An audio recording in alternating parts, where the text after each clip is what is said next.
no idea what the world will be like when our kids are older. The world is changing and it's changing fast. It's exciting and a little scary because we have no idea what the world is going to be like, and if we don't know what it's going to be like, then how are we supposed to raise them to succeed?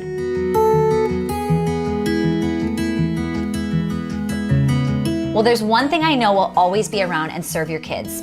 Teaching them to be creative, innovation, and taking responsibility for their future. Basically, teaching them to think like an entrepreneur. And I'm so excited for my kids that they get to grow up in an entrepreneurial family. I know they are going to learn so much more real-world experiences here than they will in school. How many things did we learn in school that you never once had to utilize in the real world? We get to teach them about skills and characteristics that will take them far. One day, Tanner had come home from gymnastics and she said, "Sometimes when we do handstands, it's really hard, so I just give up." I saw this as a big teaching moment and asked her, "Do you want to learn how to do a handstand? And how would you feel if you were able to finally do one?" She said she would be so proud if she could learn, but she kept saying it's too hard. We talked about how kids that can do handstands perfectly all started where she was, and they all struggled until they got it. I told her I was excited when she failed because it meant she was trying, and trying is way more important than getting everything perfect right away. That story stuck with her. She'll come home and say, "I didn't give up today, Mom. It was hard, but I kept trying." Persistency and not giving up is one of the best skills we can have our kids practice. I think one of the best skills any parent can teach their kids is also about managing money.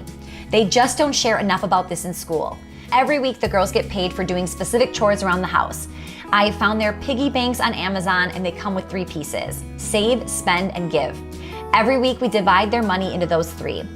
They are learning that they have to save their money, that they can only spend a portion on themselves, and that giving back to church or charity is also a part of it. Anything we can teach them about how to manage money and plan for the future will help them so much in their business.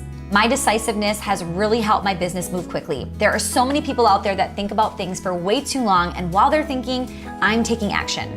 Teaching our kids to come to quick decisions when they are picking out their outfits or what to put in their lunchbox, all those things will help. An entrepreneur is also a problem solver. We don't complain about problems, we find solutions. When my team has a problem, I always tell them to come to me with a solution as well. If they don't, I'll say, "What do you think we should do?" I do this with my kids too. Let them take ownership in something. With little ones at home, Tegan is 3 and Tanner is 5.5. It's hard to realize sometimes that they are capable of, and I encourage you to let them attempt to do things as much as possible. I always think I need to do something for them, but then I realize they can do it too. Teach them, allow them to learn, allow them to experience the wins and the tough times. And remember, you're teaching them how to be in this world. Take advantage of the fact that you are an entrepreneur and be the role model of who they can be in this world.